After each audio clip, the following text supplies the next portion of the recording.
Par essence et par excellence, que la paix et les bénédictions de Dieu soient sur lui, ainsi que sa famille, ses compagnons, chers frères et sœurs. Je vous salue avec le salut de l'islam, et le salut de l'islam, assalamu alaikum wa rahmatullah.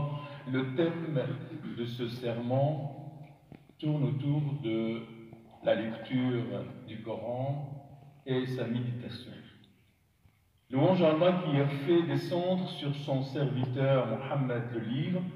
Il n'y a point introduit de tortuosité, un livre d'une parfaite droiture pour avertir d'une sévère punition venant de sa part et pour annoncer aux croyants qui font des bonnes œuvres et qu'il y aura pour eux une belle récompense où ils demeureront éternellement. Et la paix et les bénédictions sur son prophète ainsi que sa famille, ses compagnons, aux gens. Sachez que le Coran est un livre qui est descendu de la part de notre Seigneur, le Seigneur des mondes. C'est un livre qui intercède et qui guide à la vérité et au paradis. Allah a dit, certes, ce Coran guide vers ce qu'il y a de plus droit et il annonce aux croyants qui font de bonnes œuvres qu'ils auront une grande récompense. Il a encore dit dans un verset de la sourate La Vache, Al-Baqarah, c'est le livre au sujet duquel il n'y a aucun doute, c'est un guide pour les pieux. Il faut dire que la lecture du Coran, c'est pas un livre seulement de littérature, c'est pas un livre d'histoire des prophètes, c'est pas un livre d'histoire des gens qui nous ont précédés, c'est un ensemble d'ordres, c'est un ensemble d'ordres à respecter, à suivre, c'est un ensemble de proscriptions à retenir. C'est un livre où on va le lire, plus qu'on va le lire, plus qu'on va être proche d'Allah subhanahu wa ta'ala. C'est un livre, plus qu'on va le lire, on va avoir des récompenses, que ce soit ici et à l'au-delà. Et donc c'est un livre qui n'est pas comme les autres livres, un livre que vous allez lire pendant 3 fois, vous en avez avoir marre de ce livre.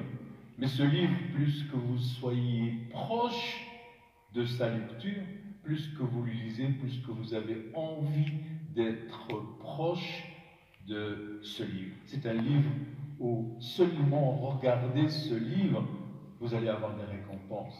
C'est un livre qui vous rappelle de Dieu. C'est un livre qui vous rappelle de vos responsabilités, de votre existence. Qu'en est-il entre nous, chers frères et sœurs, notre relation avec ce livre? Donc c'est le livre au sujet duquel il n'y a aucun doute. C'est un livre qui guide, et c'est un guide pour les pieux. Le prophète Mohammed sallallahu alayhi wa sallam, il était l'exemple, le modèle de comportement, pas seulement de point de vue lecture, pas seulement de point de vue apprentissage, mais dans la pratique, il était un Coran qui marchait. Les compagnons du prophète qui ont appris dans l'école du prophète Mohammed sallallahu alayhi wa sallam, ils étaient aussi, ils interprétaient le Coran dans leur vie de tous les jours. Et donc, il est très important quand le prophète Mohammed sallallahu alayhi wa sallam il dit lisez le Coran, il viendra le jour de la résurrection comme intercesseur pour les gens qui étaient proches, pour les compagnons de ce Coran. Et donc, même la question de lecture ici, ce n'est pas une lecture qu'on lit des magazines, ce n'est pas une lecture qu'on lit des domaines, dans tous les domaines de la vie, ici. Mais la lecture, c'est une lecture qui est approfondie. Plus qu'on le lit, plus qu'on s'approche, et plus qu'on doit se rappeler qu'en le lisant, on doit le comprendre, on doit l'interpréter dans notre vie. Le problème, c'est que nous, les musulmans, quand on voit ce qu'on a comme trésor, qui est le Coran, on est très loin de ce livre.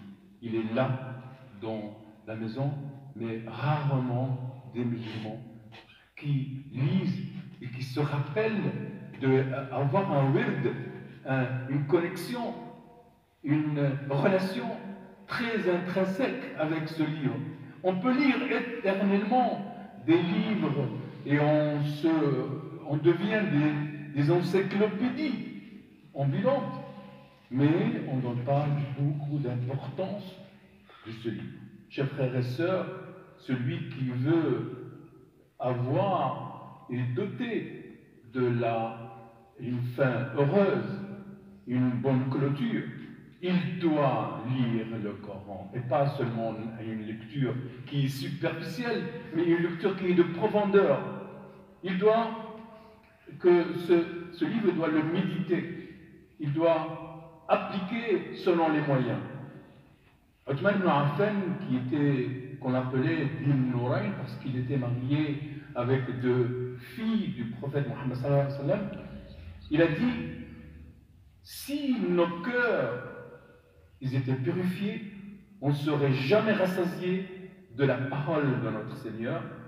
Et il continue, il dit, ce que je déteste chaque jour, c'est le jour où je ne peux pas regarder, où je n'ai pas regardé dans ce livre qui est le Coran. Deuxièmement, on doit lire le Coran comme s'il descendait à nous, à chacun de nous. Si on veut, on doit personnaliser cette lecture. On doit personnaliser cette lecture comme pour avoir une augmentation de notre foi et une crainte en Allah subhanahu wa ta'ala. Et troisièmement, on doit faire en ce qui est possible afin de comprendre, on ne se référait pas à n'importe qui, mais aux exégèses de ce Coran. Il y en a énormément d'exégèses, vous pouvez en suivre.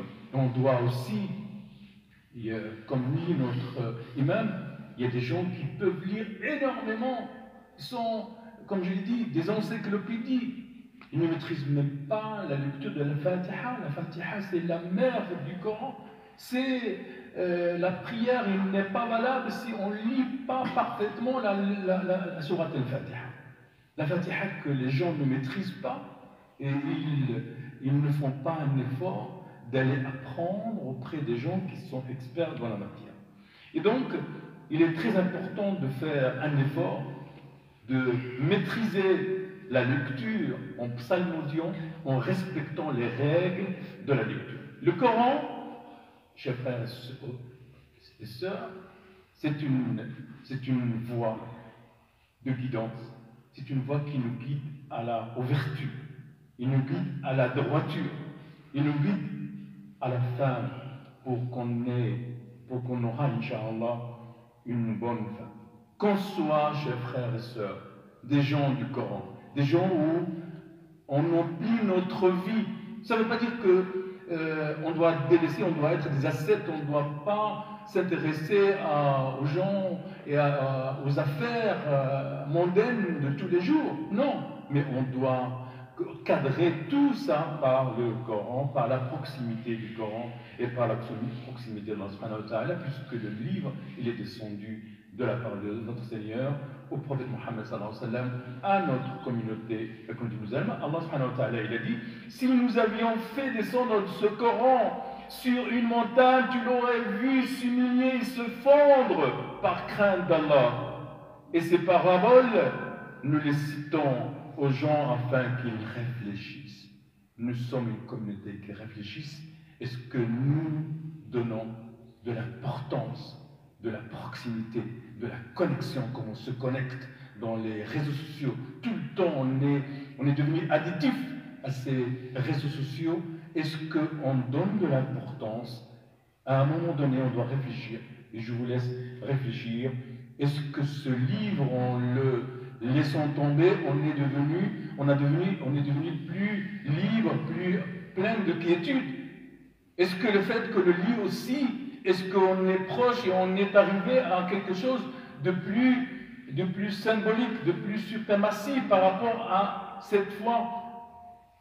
Nous invoquons Allah subhanahu wa ta'ala qu'on soit parmi les gens qui servent, qui savent ce Coran, qui doivent être proches d'Allah et proches de son livre. Nous invoquons Allah subhanahu wa ta'ala qu'il nous donne une bonne clôture. Wa astaghfirullah li wa lakum wa li jami'il muslimin. Wassalamu alaykum wa rahmatullah.